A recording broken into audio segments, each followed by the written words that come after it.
এটা কি? স্যারের জন্য আমার পক্ষ থেকে ছোট্ট একটা গিফট।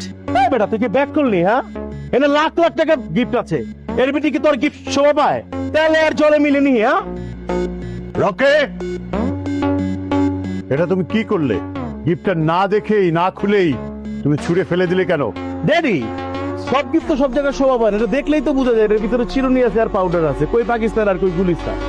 স্যার, একটা জিনিস না দেখেই তার বাজার মূল্য ঠিক করে ফেলাইলেন, এটাই কি আপনার ব্যবসায়িক নিয়ম? এই ফকির নির্ভুল, তুই কি আমার ব্যবসায়ী গাবি? না স্যার, আপনারা শুধু একটা জিনিস মনে করাই দিতে চাই, সবকিছু টাকার দামে লেখা থাকে।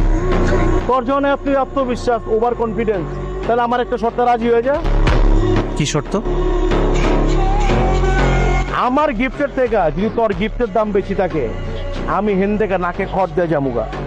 মাগার, আমার গিফটের থেকে যদি তোর গিফটের দাম কম হয়ে থাকে, তুই হেনে সপ্তাহের সামনে স্বীকার করবি তুই এই পরিবারের যোগ্য না, আর নাকে খড় দিয়ে হেন থেকে বেরোয় যাবি।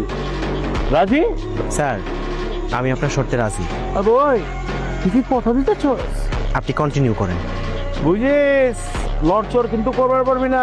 লেডিস এন্ড জেন্টলম্যান, এখন আমরা স্ক্যান করব, দেখব কার দম কত বেশি। ফাইনালি আমারটা হাজি করিম সাহেবের বড় মায়ের জামাই, কাম ফ্রম আমেরিকা। আমি কি কম, আপনারাই কোন 20 লাখ।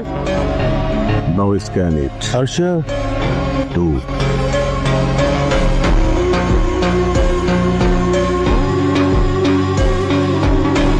লুক, 1,25,00,000